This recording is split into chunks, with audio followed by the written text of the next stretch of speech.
بھی ملاقات ہوئی, میں نے اس کو کوئی دین کی بات نہیں کی, صرف محبت تھی. اب تک اس کے میسج آتے کہ میں زندگی میں کسی سے متاثر نہیں ہوا, تم پہلے آدمی ہو جس سے میں متاثر ہوں, میں نے کوئی جادو کیا, صرف محبت. لوگوں کو محبت دو, قریب ہوں. میں جب گیا بڑی مشکل سے, اللہ نے, ملاقات کا کوئی راستہ ہی نہیں تھا, وہ مجھے نہیں جانتا تھا, میں اسے نہیں جانتا تھا, تو کوئی موقع نہیں مل رہا تھا ملاقات کا. تو اللہ نے شاہد آفریدی کو بھیج دیا. شاہد آفریدی اس کی دوستی تھی, ہمارا جو کرکٹر ہے.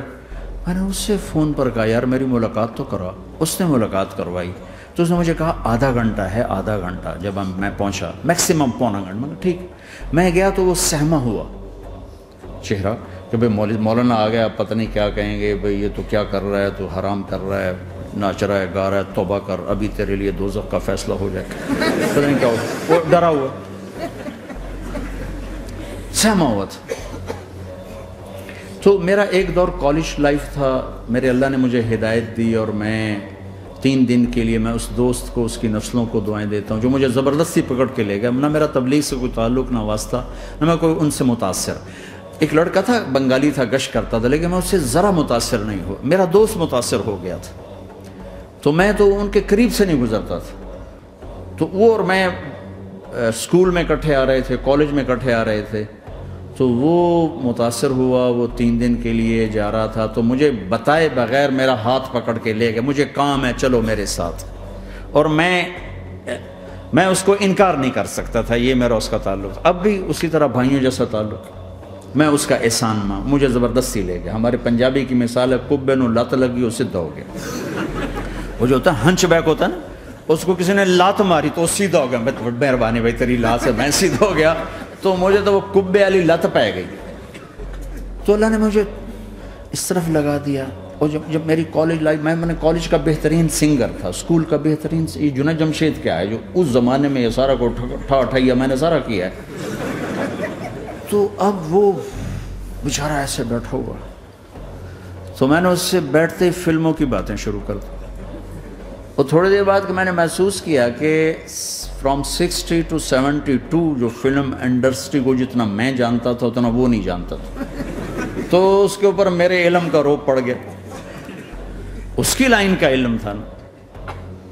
تو وہ تو حیران پریشان, یہ واز تو ہو نہیں رہا. تو کبھی دلیپ کمار کی باتیں شروع ہو گئیں, کبھی راج کپور کی شروع ہو گئیں, اور کبھی محبوب صاحب شروع ہو گئے, کبھی مدن موہن شروع ہو گئے. وہ آدھا گھنٹہ تو یوں ہی گزر گیا. تو آدھے گھنٹے کے بعد میں نے کہا جی ہمارا تو ٹائم اوور کا نہیں, اٹھیں چلے ادھر چل کے بیٹھتے. وہ کھانے کی ٹیبل پر تھے, تو وہاں جا کے بیٹھ گئے. پھر وہیں باتیں شروع ہو گئیں. جب اس کا سارا خوف دور ہو گیا اور ریلیکس ہو گیا, اس میں پونے گھنٹے سے 50 منٹ گزر گئے تھے. تو پھر میں نے کہا عامر بھائی آپ حج پہ آئے ہیں, اگر آپ اجازت دیں تو آپ کو اپنے نبی کا حج سنو. کہنے لگے ہاں جی ضرور سنائی. پھر میں 1.25 گھنٹہ بولتا رہا, اور وہ ایسے کر کے یہاں سے وہ یوں نہیں ہوا, 1.25 گھنٹہ ایسے بیٹھ کے یوں سنتا, ہلا نہیں اپنی جگہ سے. لوگ محبت کے بھوکے ہیں, تم فتوے دینا شروع کر دیتے. 2 گھنٹے کی ملاقات کے بعد جب ہم نکلے تو نیچے تک چھوڑنے آیا عامر خان. حج کے بعد میں نے کہا ایک ملاقات اور ہو جائے گا, ضرور ہوگی.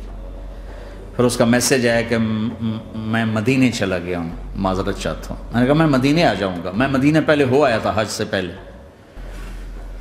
تو اس نے کہا کہ آپ 14 تاریخ کو آ جائیں, 4 سے 6 کا ٹائم میں نے آپ کے لیے رکھا ہے. تو میں جنید اور ایک اور ساتھی ہم دوبارہ وہاں چلے. 4 بجے 4:15 ہم اس کے ساتھ ہماری سٹنگ شروع ہوئی. 4:15 سے 10:15 تک 6 گھنٹے مسلسل, اور اس کے ماتھے پہ ذرا نشان نہیں آیا کہ میں بور ہو رہا ہوں. اور اس کے بعد ہم اٹھے, اس کا جی نہیں چاہ رہا تھا کہ ہم اٹھ کے چلے جائیں. محبت. پھر ایک امتحان پڑ گیا. میں اجتماع میں تھا رائمنڈ کے پچھلے سال, اس کا میسج آ گیا میری فلم تلاش آ رہی, اس کی کامیابی کی دعا کرو. میں بھی اے چنگی بڑی. میں کہا اب کیا کروں؟ جواب دینا بھی ضروری، دعا بھی نہیں ہو سکتی، کیا کروں؟ تو جب وہ میسج آیا تو میرے سامنے کوئی 10-12 علماء بیٹھے تھے. میں نے کہا بھائی یہ میسج ہے، اس کا جواب. کہا جی یہ ہمارا فیلڈ نہیں تمہارا ہے، تو ہی جواب دے. میں سارا دن سوچتا رہا، مجھے کوئی جواب سمجھ میں نہیں آیا کہ جان بھی بچ جائے، جواب بھی چلا جائے. پھر اگلا دن بھی گزر گیا، مجھے کچھ سمجھ میں نہیں آیا.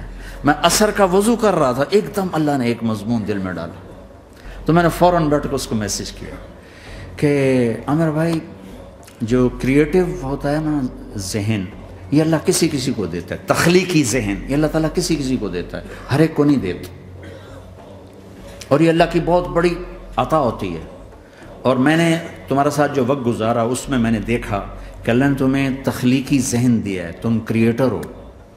اور جو لوگ اس ٹائپ کے ہوتے ہیں وہ کامیابی ناکامی کی پرواہ نہیں کرتے، وہ اپنے کام سے کام رکھتے ہیں. آپ کا بھائی تو فوراً اس کا میسج آیا، آپ ٹھیک کہہ رہے ہیں، آپ ٹھیک کہہ رہے ہیں.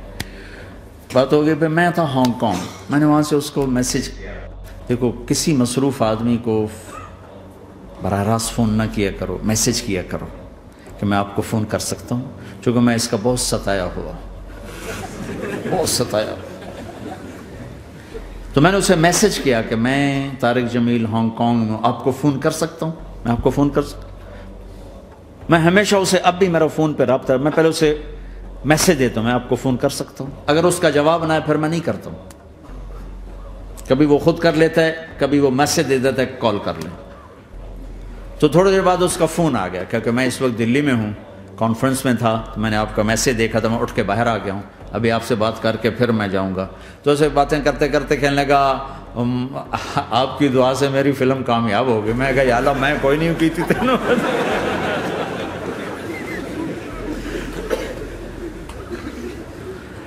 بھائیو محبتیں بانٹو، نفرتیں تو پہلے ہی بہت پھیل چکی.